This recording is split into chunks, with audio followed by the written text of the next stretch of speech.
Қайырлы күн оқырмандарым, бүгін сіздермен дәл осындай пирогтың жасалу жолымен бөлісемін.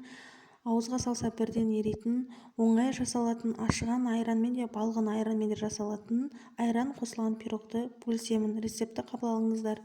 Алдымен видеоны өткізбей каналыма тіркеліп, жанында қоңырау белгісін баса қойыңыздар. Барлығын дәл осындай кесемен өлшедім. Ал сіздер болса шай ішетін кеселеріңізбен өлшеп салсаңыздар болады.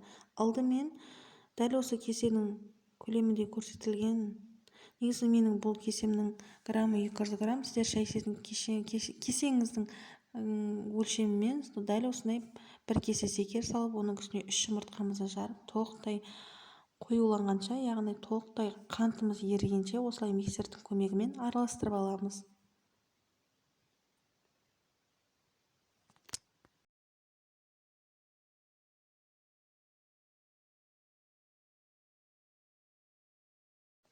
Дәл осылай миксермен қоюланғанша, екі есе ұлғайғанша, ағарғанша, осындай масса болғанша көпіртеміз, яғни араластырамыз. Содан соң жарты кесе сұйық май, содан соң бір кесе айранымды қостым. Бұл жерде сіздер егер үйлеріңізде ашыған айран немесе балғын айран болса да қосып жасасаңыздар болады. Бұл жерде мен үйдің айраны, яғни қолдың айраны, балғын айран, яғни свежий айранды қосып жасадым. Масса екі есе ұлғайып көпіреді. Сол аралықта мен дәл осылай видеодағыдай миксермен толықтай араластырасыз. Бір кесе негізі екі бокал ұн салады. Мен 2 бокал ұнды алма-кезек бөле отыра бірінші бір кесесін салдым дәл осы видеодағыдай. Содан соң асықпай миксердің көмегімен дәл осылай араластырып алдым.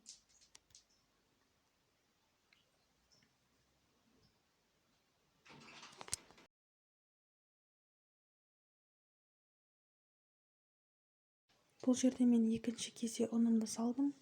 Екінші кесе ұнымды салғаннан кейін асықпай миксердің көмегімен, миксер болмаса үйіңізде венчиктің көмегімен де араластырсаңыз болады. Бұл жерде мен миксердің көмегіне жүгіне отырып, толықтай қоюланғанша, қойылмасы болғанша екінші кесе ұнымды салып, толықтай араластырып алдым.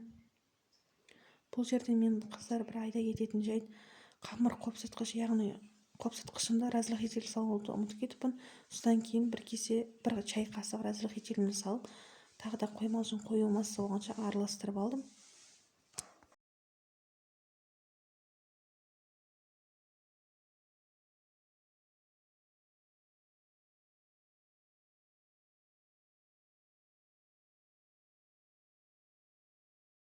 Біздерде масса дәл осындай қоймалжың қою масса шығады.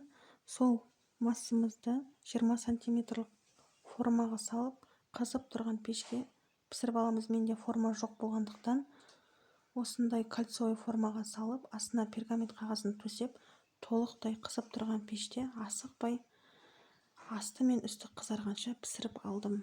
Ал сіздер өздеріңіздің пештеріңіздің градусына қарай пісірсеңіздер болады.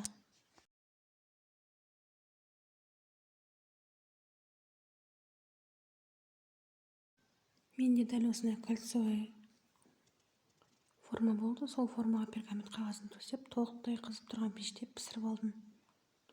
Ал сіздер өздеріңіздің қалауларыңызша 20-25-22 сантиметрге салып, қызып тұрған пеште толықтай үсті қызарғанша пісіріп аласыздар. Пирогтар дәл осындай балғын, дәмді және жұмсақ болып шығады.